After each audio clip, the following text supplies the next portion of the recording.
A boy was swimming in a pond, curiously diving underwater to watch the fish glide by. But just as he was about to surface, he saw a tiger walk up to the shore. It bent down for a drink, and crimson blood dripped from its mouth. It must have just finished a kill. Startled, the boy quickly wedged his foot into a tree root at the bottom, trying to keep himself from floating up.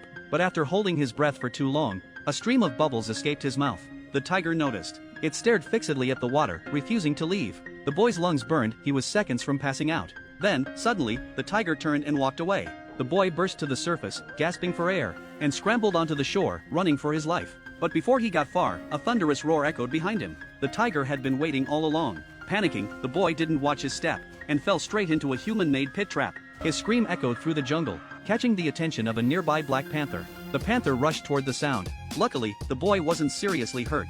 He had narrowly avoided a deadly spike, but the tiger was still pacing outside the pit. Even if he climbed out, he'd be torn apart.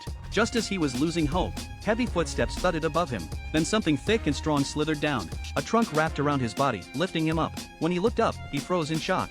It was an elephant. A gentle giant of the forest had saved him. Without asking for anything in return, the elephant quietly turned and walked away.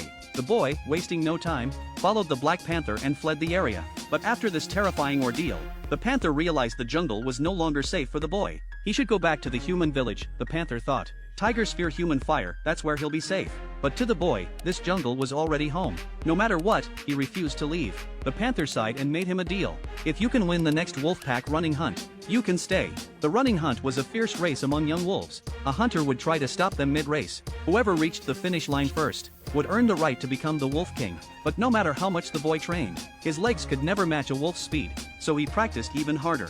The day of the race finally came. This time, the hunter was the Black Panther himself. His cold gaze made the boy's whole body tremble. He knew this wouldn't be easy.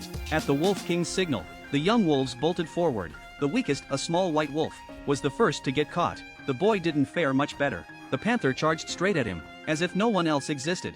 Their eyes met, and in the panther's gaze, he saw real intent to kill. Panicked, the boy climbed up a tree, the panther closing in behind him.